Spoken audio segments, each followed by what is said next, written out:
Hollywood tried to kill the #1 movie on this list. It made $222 million anyway and almost cost a president his re-election. These 10 war films caused riots, government bans, and got people attacked in theaters. #7 alone was banned for 18 years. Otto Preminger was a legend in Hollywood, which meant he could get away with stuff other directors couldn't. For Exodus, he openly hired a screenwriter, Dalton Trumbo. He'd been blacklisted for over a decade as a communist. But the bigger move was the subject matter. The film tells the story of Ari Ben, a Jewish rebel who got his hands on a cargo ship in 1947 and smuggled 600 Holocaust survivors past the British blockade into Palestine. Every Arab League country banned it. They called it Israeli propaganda and said it twisted what actually happened to Palestinians. Arab governments filed official complaints, and some even tried to boycott Preminger's other films. Paul Newman starred in the movie, and he was vocally pro-Israel, which didn't help. Arab League states specifically cited his support as material backing for Zionism and another reason to ban the whole thing. In America and Europe, Exodus made serious money. But in the Middle East, it was radioactive. State media tore it apart, and governments banned all of Preminger's future movies. Soldier Blue is about a U.S. cavalry massacre of Cheyenne villagers. Extremely graphic, extremely violent, and everyone watching it knew it was actually about Vietnam. They did a preview screening before the U.S. release. The ending shows soldiers murdering and mutilating women and children. It's absolutely horrific. When the lights came up, people in the audience started chanting, "Burn the theater." Critics couldn't agree on it. Some said it was a necessary anti-war statement. Others called it exploitative trash that crossed every line. The massacre sequence set a new record for brutality on screen. Countries around the world either banned it completely or released chopped-up versions. In America, it flopped hard. The controversy killed it, plus you had protest groups like the American Legion calling it anti-American propaganda, which it kind of was. That was the whole point. All Quiet on the Western Front is an anti-war film that came out in 1930. At the time, it could literally get you killed to watch it. In December 1930, at Berlin premiere, the Nazi Party organized an attack on the screenings. Brown shirts stormed the theaters. They brought mice and stink bombs and released them during the movie. They went after people in the audience, specifically Jewish viewers, beating them up. Within a week, German authorities banned the film. They said it was for public order, but really it was because the Nazis threw a violent tantrum. When Hitler took full power, that ban became permanent. The movie didn't play publicly in Germany again until 1952. Fascist Italy banned it in 1931. Austria did too. Those bans stayed on the books until the 80s. France kept it banned until 1963. Parts of Australia wouldn't allow it because it promoted pacifism, which apparently was dangerous.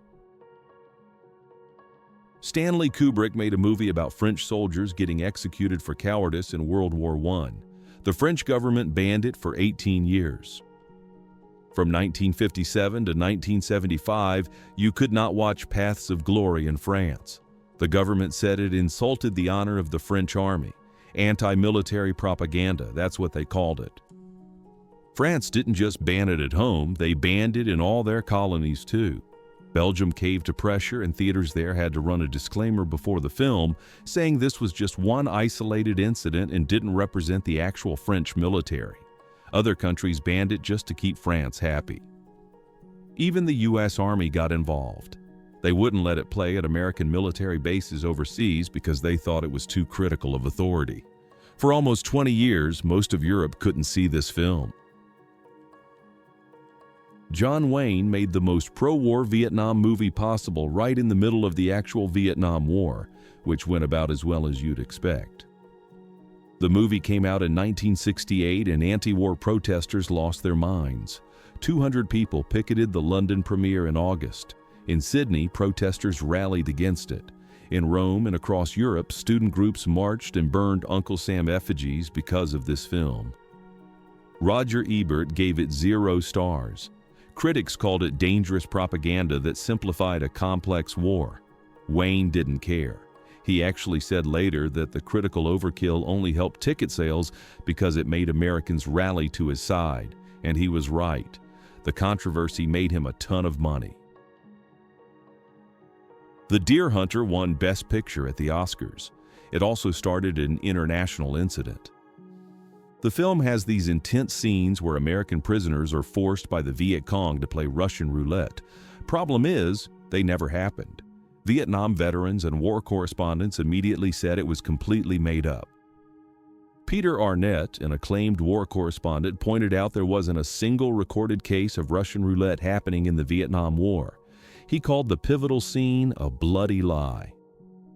The Vietnamese government was furious. So was the Soviet Union.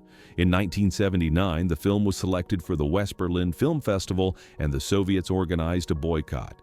They walked out and pulled their film entries.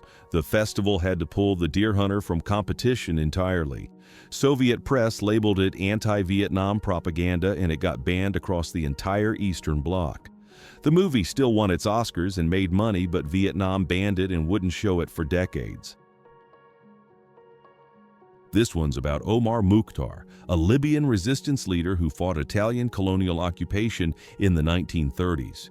Anthony Quinn starred in it. The Italian government banned it immediately. You could not watch Lion of the Desert in Italy at all, even though it was an international production. Italy's prime minister personally refused to allow it on Italian TV or in theaters. He said it damaged the honor of the Italian army. The film showed Italian troops executing Libyan rebels and using poison gas, actual war crimes that Italy committed. Post-war Italian establishment did not want anyone seeing that. Their officials called it anti-Italian propaganda and threatened diplomatic protests if festivals screened it. So major festivals just avoided it entirely. Even UK and US broadcasters barely showed it because of Italian pressure. Historians eventually pointed out the film was historically accurate, which made the ban look even more absurd. But for a generation, Italians couldn't legally watch a movie about their own history. Ridley Scott made Black Hawk Down about a disastrous U.S. mission in Mogadishu in 1993. Somali militiamen ambush American Rangers. Massive firefight ensues, helicopters go down, and 18 Americans die. Problem was, Somali people in the movie are basically faceless enemies getting mowed down. Thousands of Somali civilians died in that real battle, and the film doesn't really acknowledge that.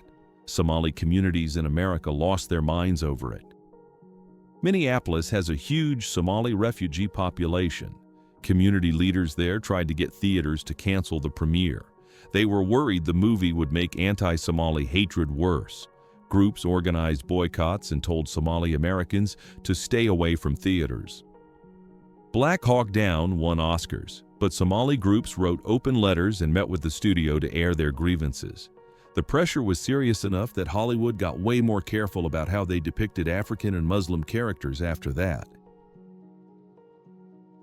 Clint Eastwood made a movie about Chris Kyle, a Navy SEAL sniper with the most confirmed kills in U.S. military history. The film came out in 2014 and tore the country apart. Conservatives loved it, called it patriotic, heroic, a celebration of American military service. Other people looked at the same movie and saw it glorifying a guy who called Iraqis savages in his book. Social media exploded. Muslim American and Iraqi American organizations started reporting an uptick in harassment. People would watch the movie, get fired up, and then go online insulting Middle Eastern people. Michael Moore weighed in, called snipers cowards. Seth Rogen compared the movie to Nazi propaganda. That made defenders of the film go absolutely ballistic. Even politicians got involved. Eastwood kept saying the film was apolitical, but nobody believed that. Michael Moore made a documentary tearing apart the Bush administration's war in Iraq. It came out in 2004 during the presidential campaign, and Republicans tried to bury it. Disney owned Miramax, the company that was supposed to distribute it. Disney straight up refused, said they didn't want the political fallout. Lionsgate eventually picked it up, and immediately conservatives organized boycotts. Theater chains in Republican areas got threatened. Some small-town cinemas backed out under community pressure. Republicans denounced the film on the Senate floor. Moore got personally attacked in political ads. Some lawmakers called for investigations into whether Moore was coordinating with Democratic groups. The film accused the Bush family of having financial ties to Saudi royals. It said the war was sold on fear and lies. Those claims made Fahrenheit 9/11 arguably the most controversial documentary ever made. Hollywood tried to kill this movie. The government wanted it gone. It made $222 million anyway and almost tanked Bush's re-election chances.